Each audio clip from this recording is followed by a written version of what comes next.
नमस्कार, मैं हूं अमित वर्मा और आज जो है हम लोग जीके जीएस का जो सवाल हम लोग डिस्कस करेंगे जेएसएससी एग्ज़ाम के लिए। आपका जेएसएससी सीजीएल, ठीक है, या फिर जेएसएससी का जो है आपका एलडीसी का एग्ज़ाम, या फिर आपका जो है एक्साइज, ठीक है, एक्साइज कांस्टेबल। तो इस तरह के जेएसएससी के द्वारा जितने भी एग्ज़ाम लिए जाते हैं उसमें से जो है जीके जीएस का सवाल पूछा जाता है, ठीक है। Geography, polity, economics, current affair, ये सब सारे सवाल पूछे जाते हैं।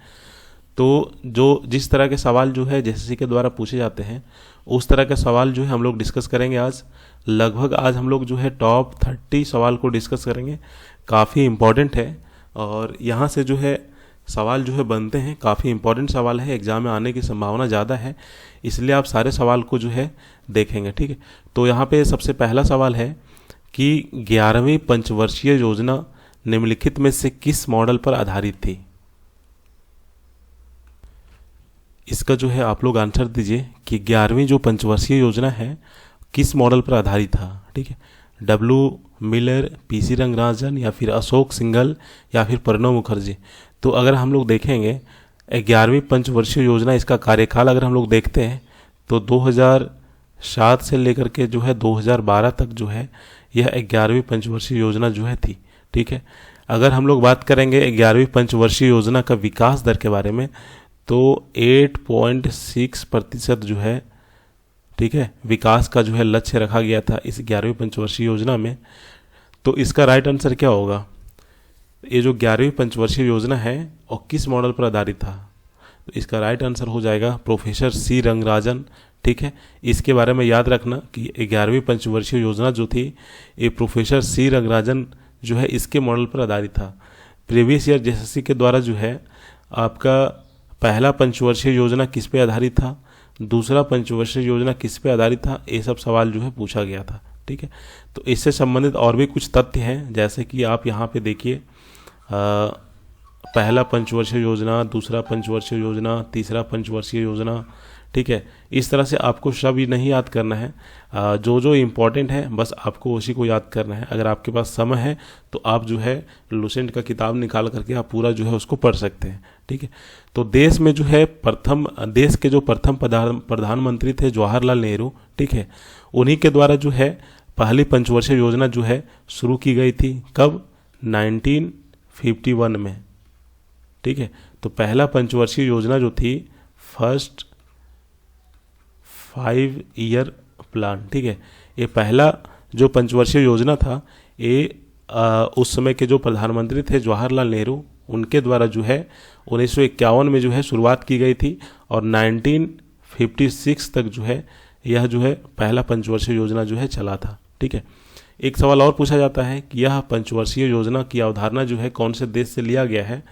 तो यह जो है पंचवर्षीय योजना की अवधारणा जो है पूर्व सोवियत, ठीक है, संघ, ठीक है। तो ये जो पंचवर्षीय योजना है इसकी अवधारणा जो है, भारत में जो पंचवर्षीय योजना है इसकी अवधारणा जो है पूर्व सोवियत संघ के संविधान से जो है ली गई है, इसको याद रखिएगा। इसके अलावा बहुत सारे तथ्य जो है हमने यहाँ पे दे रखा है, जैसे कि भारत की पंचवर्षीय योजना की अंतिम स्वीकृति कौन देता है, तो राष्ट्रीय विकास परिषद जो होता है इनके द्वारा जो है पंचवर्षीय योजना की अंतिम स्वीकृति दी जाती है, जिसको एनडीसी कहा जाता है। ये भी जो है काफ़ी बार सवाल झारखंड एसआई जब हुआ था ना जेएसएससी के द्वारा जो है झारखंड एसआई का जो एग्ज़ाम लिया गया था उसमें जो है ये सवाल पूछा गया था। इसके बाद जो है एक और सवाल है कि योजना आयोग द्वारा जो है अब तक जो है कितनी पंचवर्षीय योजना बनाई जा चुकी है, तो टोटल जो है अब तक 12 पंचवर्षीय योजना बनाई जा चुकी है।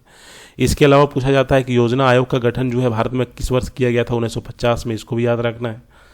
इस तरह से काफ़ी इंपॉर्टेंट है, जैसे कि प्रथम पंचवर्षीय योजना किस मॉडल पर आधारित था, तो हैरोल्ड डोमर मॉडल पर आधारित था। ये सवाल जेएसएससी ने पूछ रखा था, ठीक है। और जो है सबसे ज़्यादा जो है बल दिया गया था फर्स्ट 5 ईयर प्लान में जो है सबसे ज़्यादा जो है कृषि और सिंचाई पे जो है बल दिया गया था। फिर जो है यहाँ पे पूछा जाता है कि पहली पंचवर्षीय योजना का प्रमुख लक्ष्य क्या था, तो वही बताया आपको कि जब पहला पंचवर्षीय योजना जब लागू की गई थी उस समय जो है कृषि के विकास पे जो है, सिंचाई पे जो है सबसे ज़्यादा जो है फोकस किया गया था। इसके बाद जो है भारत में औद्योगिकरण की प्रक्रिया किस पंचवर्षीय योजना में प्रारंभ की गई थी? ठीक है, तो औद्योगिकरण की प्रक्रिया जो है द्वितीय पंचवर्षीय योजना में प्रारंभ की गई थी। ठीक है, दूसरा पंचवर्षीय योजना कब से कब चला था? 1 अप्रैल 1956 से लेकर के 31 मार्च 1961 तक। ठीक है, अब यहाँ पे देखिए कि दूसरी पंचवर्षीय योजना किस मॉडल पर आधारित था? तो पीसी महाल नोविस के मॉडल पर जो है आधारित था। तो आपको याद क्या रखना है, एक कौन से मॉडल पर आधारित था? पहला पंचवर्षीय योजना, इसको याद रखिएगा। ठीक है, दूसरा पंचवर्षीय योजना जो है किसके मॉडल पर आधारित था? तो पीसी महालनोबिस के आधार पर था, इसको भी याद रखना है। इसके अलावा जो है 11वीं पंचवर्षीय योजना जो है किस मॉडल पर आधारित था? तो पीसी रंगराजन के मॉडल पर जो है आधारित था, इसको याद रखना है। इसके बाद जो है यहाँ पे पूछा जाता है कि किस पंचवर्षीय योजना के दौरान जो है देश में 3 लौह इस्पात संयंत्र जो है स्थापित किए गए थे? तो द्वितीय पंचवर्षीय योजना जो है ना, जिसके तहत जो है दुर्गापुर में लौह इस्पात संयंत्र जो ब्रिटेन की सहायता से स्थापित किया गया था, भिलाई इस्पात संयंत्र को रूस की सहायता से स्थापित किया गया था। ठीक है, तो इस तरह से आप इसको याद रख सकते हैं। 3 लौह इस्पात संयंत्र जो है स्थापित किए गए थे द्वितीय पंचवर्षीय योजना में। इसमें जो है आपका 3 लौह इस्पात संयंत्र में से एक दुर्गापुर हो गया, ठीक है, एक भिलाई हो गया और एक आपका जो बोकारो में है। ठीक है, ये तीनों जो है द्वितीय पंचवर्षीय योजना के दौरान जो है इसको स्थापित की गई थी। आगे पूछा जाता है कि हरित क्रांति की शुरुआत किस पंचवर्षीय योजना में की गई थी? ठीक है, हम लोग जो है 5 ईयर प्लान के कुछ इंपॉर्टेंट क्वेश्चंस जो हम लोग देख रहे हैं, ठीक है, इसको देख लीजिएगा। इसके बाद हम लोग काफ़ी सवाल जो है हम लोग डिस्कस करेंगे, काफ़ी अच्छे अच्छे सवाल हैं यहाँ पर। तो देखिए यहाँ पे सबसे ज़्यादा इम्पॉर्टेंट है ये वाला कि हरित क्रांति जो है की शुरुआत किस पंचवर्षीय योजना में की गई थी? तो तीसरा जो पंचवर्षीय योजना था उसमें जो है हरित क्रांति की शुरुआत की गई थी 1965 ईस्वी में। ठीक है, पंचवर्षीय योजना के इतिहास में भारत के सर्वाधिक असफल योजना किसे माना जाता है? तो असफल जो है तृतीय पंचवर्षीय योजना को माना जाता है। भारत में योजना अवकाश कौन सी पंचवर्षीय योजना के बाद घोषित की गई थी? तो जब तीसरा पंचवर्षीय योजना था इसके बाद जो है आपका जो है अवकाश को घोषित किया गया था। ठीक है, 1966 से लेकर के 1969 तक जो है कोई 5 ईयर प्लान नहीं था। ठीक है, इसको याद रखना। इसके अलावा एक और इम्पॉर्टेंट क्वेश्चन पूछा जाता है कि गरीबी हटाओ का नारा जो है कौन सी पंचवर्षीय योजना में दिया गया था? तो 5वीं पंचवर्षीय योजना में दिया गया था। किस पंचवर्षीय योजना के दौरान जो है आपातकाल घोषित किया गया था? तो 5वीं पंचवर्षीय योजना के दौरान जो है इंदिरा गांधी के टाइम में जो है आपातकाल जो है घोषित किया गया था। इसके अलावा जो है कौन सी पंचवर्षीय योजना केवल 4 वर्ष की थी? ठीक है, 4 वर्ष की ही थी। तो 5वीं पंचवर्षीय योजना जो है 4 वर्ष का ही था, क्योंकि उसमें जो है आपातकाल घोषित कर दिया गया था और 5 ईयर प्लान जो है बंद कर दिया गया था। ठीक है, इसके बाद ये सब सारा इंपॉर्टेंट जो है आपको पीडीएफ में मिल जाएंगे। आप जो है इसको एग्जाम से पहले एक बार ज़रूर पढ़ेंगे। ठीक है, पीडीएफ जो है आपको हमारा जो है एग्जाम पोर्टल ऐप, ठीक है, इसमें मिल जाएंगे। इसका लिंक हमने नीचे डिस्क्रिप्शन पे दे रखा है, वहाँ से जाकर के आप गूगल प्ले स्टोर से इस ऐप को जो है डाउनलोड करके यहाँ से आप पढ़ सकते हैं। ठीक है, काफ़ी सारे बैच है, एक्साइज कांस्टेबल का प्लास्टर बैच है, झारखंड सचिवालय का, इसके अलावा जो है एलडीसी का भी बैच है। आप किसी को भी ज्वाइन कर लीजिए, वहाँ से जो है ये सब सारे पीडीएफ जो है आप वहाँ से पढ़ सकते हैं। ठीक है, चलिए हम लोग दूसरा सवाल को देखते हैं कि एल.के. झा समिति का संबंध किस कार्य क्षेत्र से है। ठीक है, तो यहाँ से समिति से सवाल पूछा गया है, तो आपको बताते हैं। सबसे पहले देखो यहाँ पर कि एक था भगवती, ठीक है, एक था भगवती समिति, ठीक है, एक और था वांचू समिति, ठीक है, एक और था राजचैलया समिति। ठीक है, तो ये सब सारे इंपॉर्टेंट समिति हैं, ये सबको याद रखिएगा। ठीक है, तो भगवती समिति जो था ये बेरोजगारी से लेकर के था। ठीक है, बेरोजगारी से था, इसको याद रखिए। वांचू समिति जो है ये प्रत्यक्ष कर से था, प्रत्यक्ष कर से था। ठीक है, और राजचैलया समिति जो है ये कर सुधार से संबंधित यह समिति को जो है गठित की गई थी। ठीक है, कर सुधार। लेकिन यहाँ पे देखो ये 3 समिति आपको याद रखना है, और 3 के बाद जो है चौथा समिति आपको याद रखना है एल के झा समिति, ठीक है इसको। तो एल के झा समिति जो है अप्रत्यक्ष कर से संबंधित जो है इस समिति का जो है गठन किया गया था, ठीक है। तो भगवती समिति किससे संबंधित है? बेरोजगारी से। वांचू समिति प्रत्यक्ष कर से। राज्य चलैया समिति जो है कर सुधार से है, और एल के झा समिति जो है अप्रत्यक्ष कर से है, ठीक है। इस तरह के सवाल जो है समिति से पूछा जाता है कि भगवती समिति जो है वो किस कार्य क्षेत्र से है। तो बेरोजगारी जो है इसी को लेकर के जो है एक समिति का गठन किया गया था, ठीक है, भगवती समिति जिसको कहा जाता है। तो इस तरह से आप चारों का नाम याद रखेंगे। बाकी नेक्स्ट क्लास में, आगे आने वाले क्लास में और भी समिति को हम लोग डिस्कस करेंगे। अब यहाँ पे देखिए वर्तमान में कितने कंपनियों को क्रमशः महारत्न और नवरत्न का दर्जा दिया गया है, ठीक है।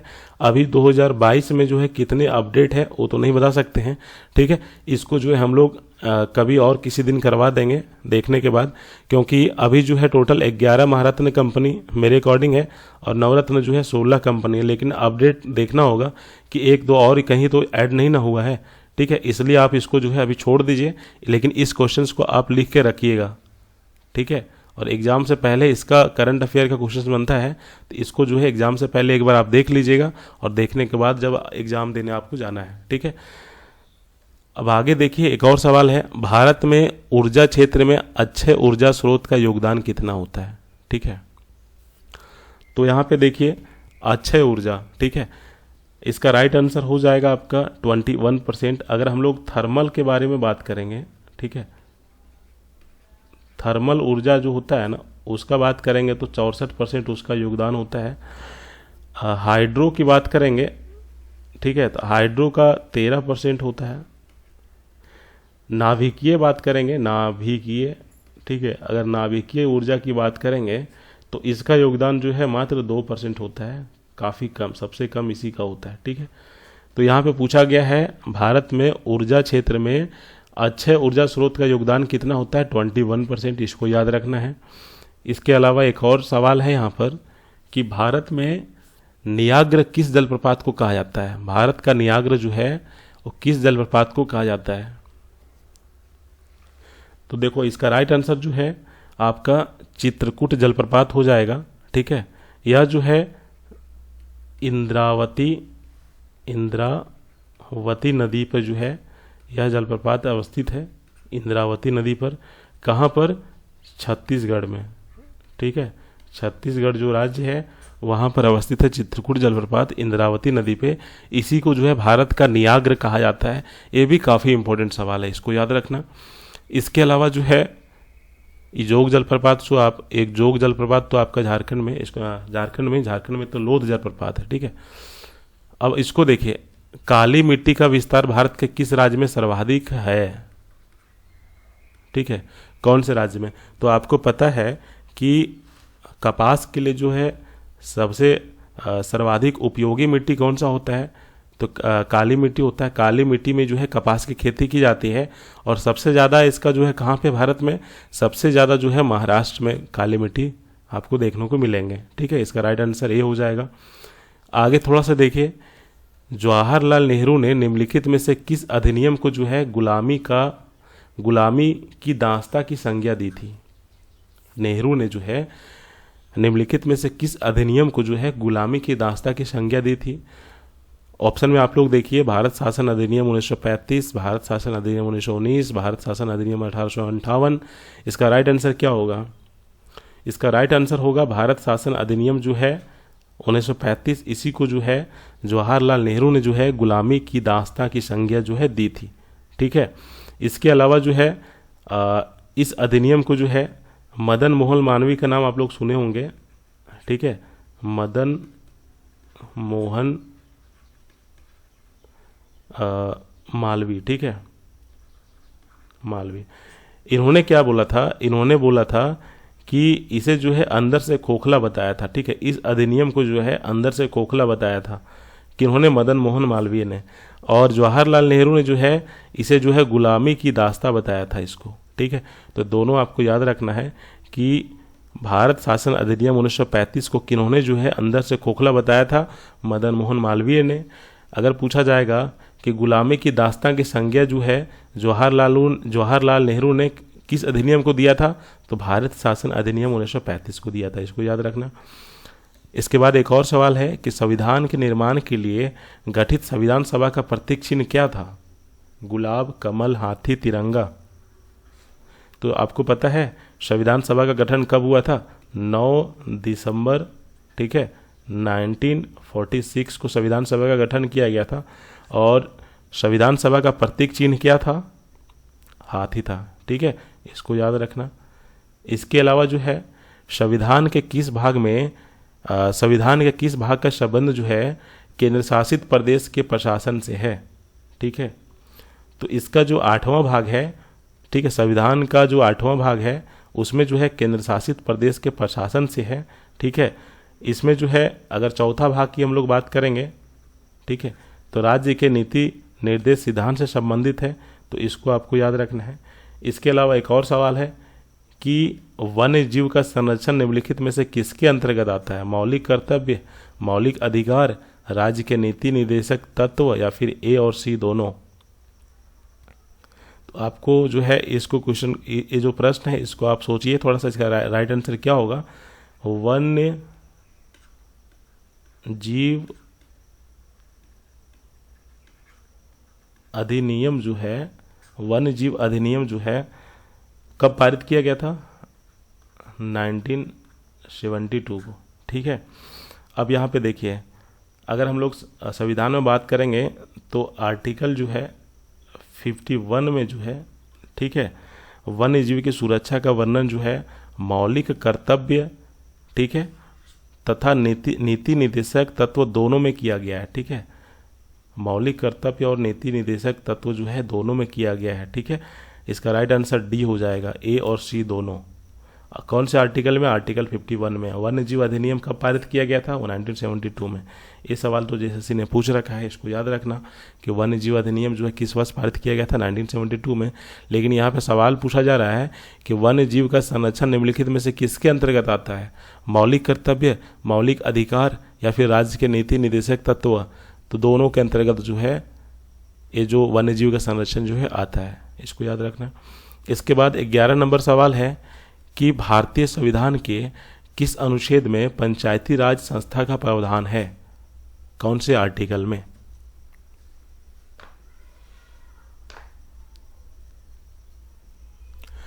इसका राइट आंसर क्या होगा?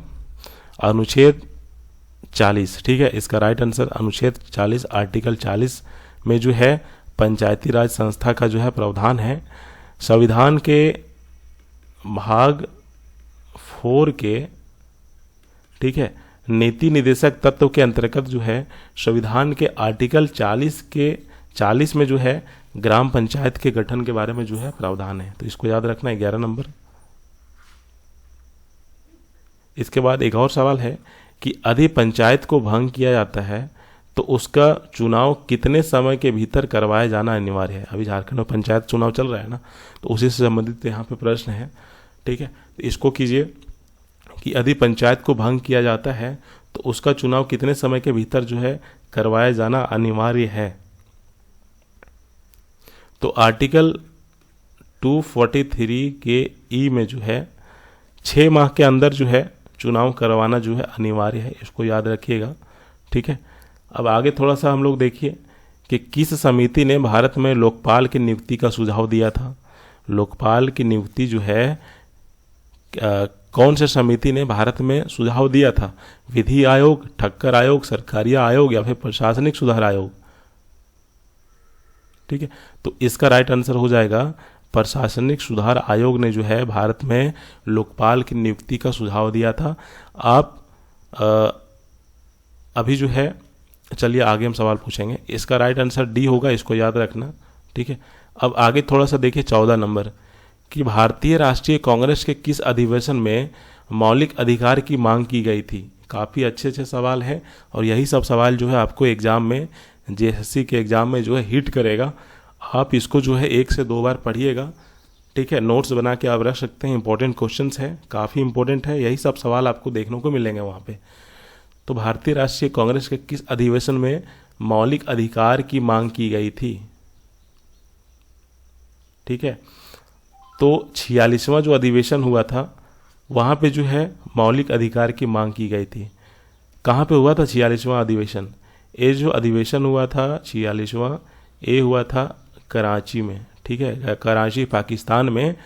ये और इसके अध्यक्ष कौन थे? ये जो अधिवेशन हुआ था 46वां, इसके अध्यक्षता किसके द्वारा की गई थी? सरदार वल्लभ भाई पटेल के द्वारा, ठीक है। सरदार वल्लभ भाई पटेल के द्वारा जो है कराची में 46वां अधिवेशन की अध्यक्षता की गई थी। इसको जरूर याद रखिएगा, ठीक है। अब आगे चलिए देखते हैं कि किस गवर्नर जनरल के कार्यकाल के दौरान जो है नेटिव मैरिज एक्ट को पारित किया गया था। नेटिव मैरिज एक्ट को पारित किया गया था। गवर्नर जनरल से जो है सवाल आते हैं एग्जाम में, तो आपको हम जो भी इम्पोर्टेंट होगा हर वीडियो में आपको एक एक सवाल देंगे, आप उसको कीजिएगा, ठीक है। तो इसका राइट आंसर क्या होगा? 1872 में, ठीक है, नेटिव मैरिज एक्ट को पास किया गया था 1872 में लॉर्ड नॉर्थब्रुक के द्वारा, ठीक है, इसके द्वारा, इसको याद रखना। अब आगे थोड़ा सा देखिए कि मैं एक क्रांतिकारी के रूप में कार्य करता हूं, यह कथन किनका है? ठीक है, किसके द्वारा कहा गया है? तो यह कथन जो है जवाहरलाल नेहरू के द्वारा जो है कहा गया है। और जवाहरलाल नेहरू जो है 3 बार जो है कांग्रेस की अध्यक्षता की थी। कब कब? एक 1929 में, ठीक है, एक 1936 में, एक 1937 में, ठीक है। कांग्रेस का जो अधिवेशन होता था ना, तो 3 बार जो है जवाहरलाल नेहरू ने जो है कांग्रेस की अधिवेशन में अध्यक्षता की है। और मैं एक क्रांतिकारी के रूप में कार्य करता हूँ, यह कथन किसका है? जवाहरलाल नेहरू का, ठीक है, इसको याद रखना। निम्नलिखित में से किस मुगल शासक ने हिंदू मंदिरों को तोड़ने का आदेश दिया था? अभी करंट में चल रहा है ना, दिल्ली में आप लोग देख रहे होंगे, ठीक है, कि कुतुब मीनार के अंदर जो है कहा जाता है कि कुतुब मीनार जो है वो हिंदू मंदिरों को तोड़ के जो है बनाया गया है। तो करंट से ही संबंधित सवाल एग्जाम में पूछे जाते हैं। तो इसमें से आप इसका राइट आंसर क्या होगा कि निम्नलिखित में से किस मुगल शासक ने हिंदू मंदिरों को तोड़ने का आदेश दिया था? जहांगीर, शाहजहां, औरंगजेब, इनमें से कोई नहीं। तो 1699 में जो है, ठीक है, औरंगजेब के द्वारा जो है इन्होंने जो है हिंदू मंदिर को तोड़ने का जो है आदेश दिया था। कि उन्होंने? औरंगजेब ने, ठीक है, इसको याद रखना।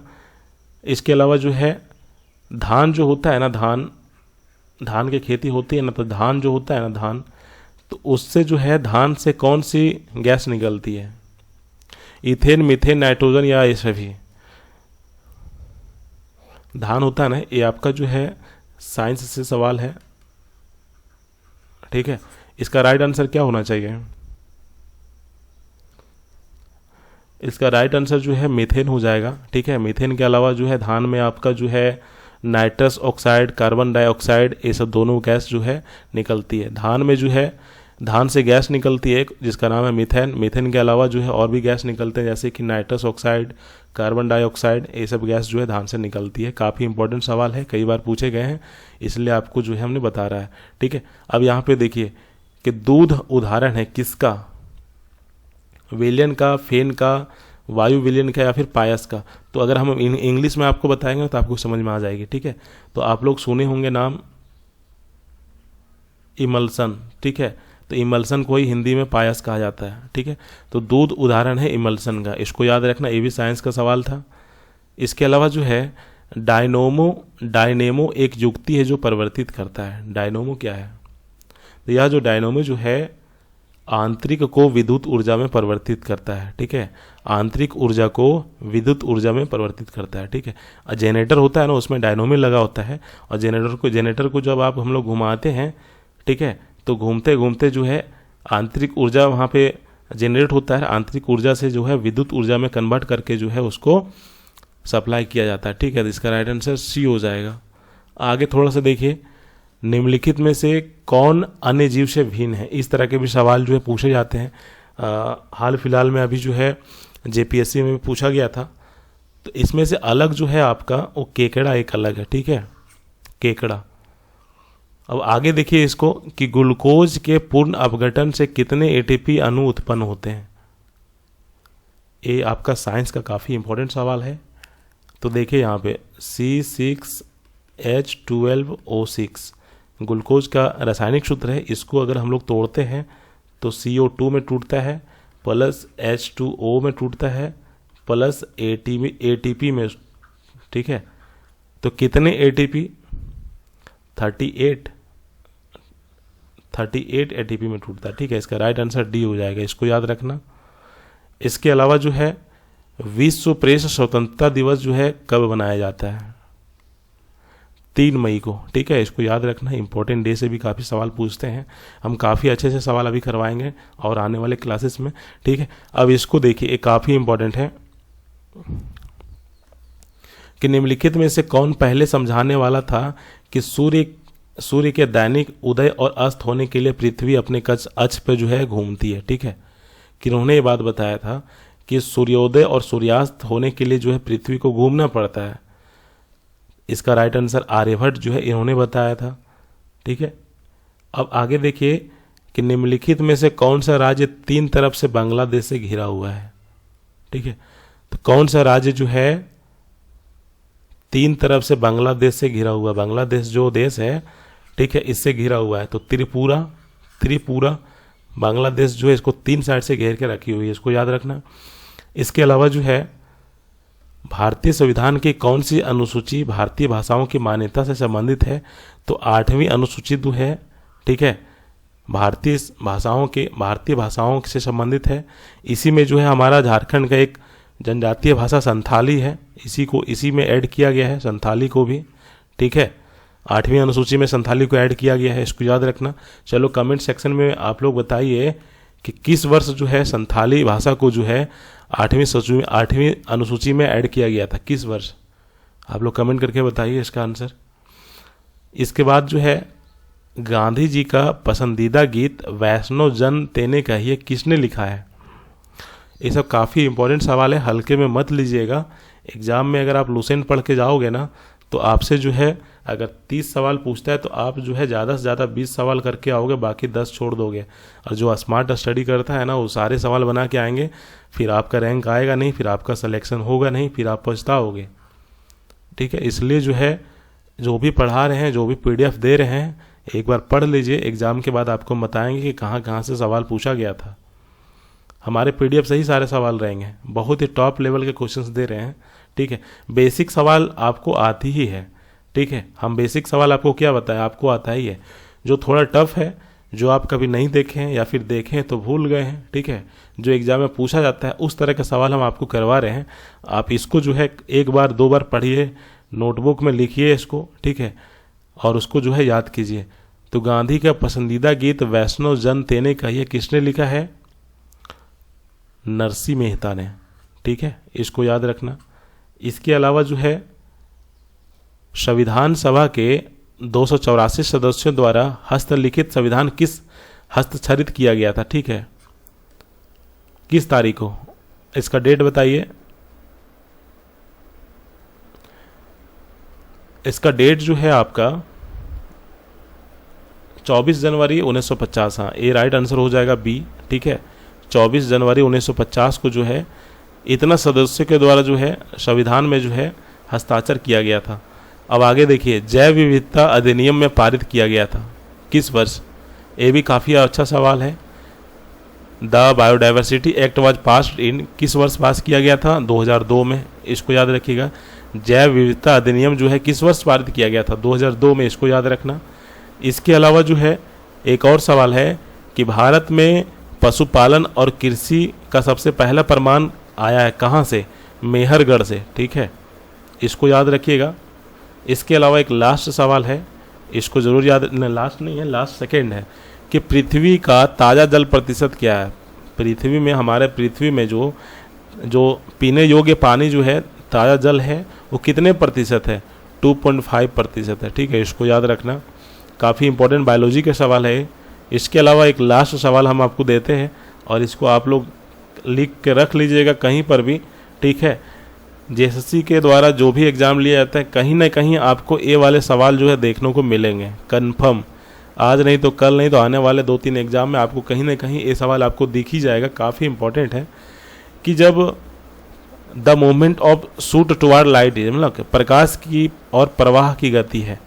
अगर प्रकाश इधर है, ठीक है, जैसे यहाँ पे हम इसको बल्ब के जगह पे हम लोग यहाँ पे सूर्य मान लेते हैं, ठीक है, तो सूर्य मान लेते हैं। तो अगर आप घर में पौधा रखे होंगे खिड़की पे, तो आप देखते होंगे खिड़की से जो है पौधा निकल करके जिधर सूर्य का रोशनी पड़ता है ना, उधर चला जाता है। जैसे देखो इधर का सूर्य का रोशनी पड़ रहा है, तो ये जो है इधर मुड़ गया है। सूर्य का रोशनी ऊपर में पड़ रहा है, तो पौधा जो है ऊपर चला गया है, ठीक है। तो इस गति को क्या कहते हैं, यही पूछा जाता है। इसको जो है फोटोट्रोपिज्म कहा जाता है, ठीक है, फोटोट्रोपिज्म, इसको याद रखना, ठीक है, फोटोट्रोपिज्म। इस जो इधर जा रहा है लाइट की ओर जो जा रहा है मूवमेंट को, इस मूवमेंट को जो है फोटोट्रोपिज्म कहा जाता है। इसको ज़रूर याद रखिएगा, कहीं ना कहीं एग्जाम में पूछा जाएगा जेएसएससी के द्वारा, ठीक है। तो आज जो है हम लोग इतना ही रखते हैं। 30 सवाल थे, काफ़ी इंपॉर्टेंट सवाल हैं, इसको याद कीजिएगा। और बाकी जो है हम लोग थोड़ा सा प्रश्न बढ़ाएंगे नेक्स्ट क्लासेस में, थोड़ा 40-50 करेंगे हम लोग एक क्लास में, ठीक है। जो लोग नए छात्र हैं, आप लोग इस एग्ज़ाम पोर्टल ऐप को इंस्टॉल करके यहाँ से जो है एक्साइज कांस्टेबल का special branch, excise constable JSSC CGL का, एलडीसी जो है जेएसएससी के द्वारा जो टाइपिंग वाला जो पोस्ट है, इन सभी का क्लास आप यहाँ से ज्वाइन कर सकते हैं। और यहीं पे जो है ये सब सारा पीडीएफ जो है इसी ऐप पर जो है क्लासेस में दी जाती है। आप वहाँ से जो है पीडीएफ वगैरह देख सकते हैं, ठीक है। हमारा नंबर और ऐप का लिंक जो है नीचे डिस्क्रिप्शन पे है, वहाँ से आप कुछ जानकारी लेना हो तो आप ले सकते हैं, ठीक है। तो आज इतना ही रखते हैं, थैंक यू।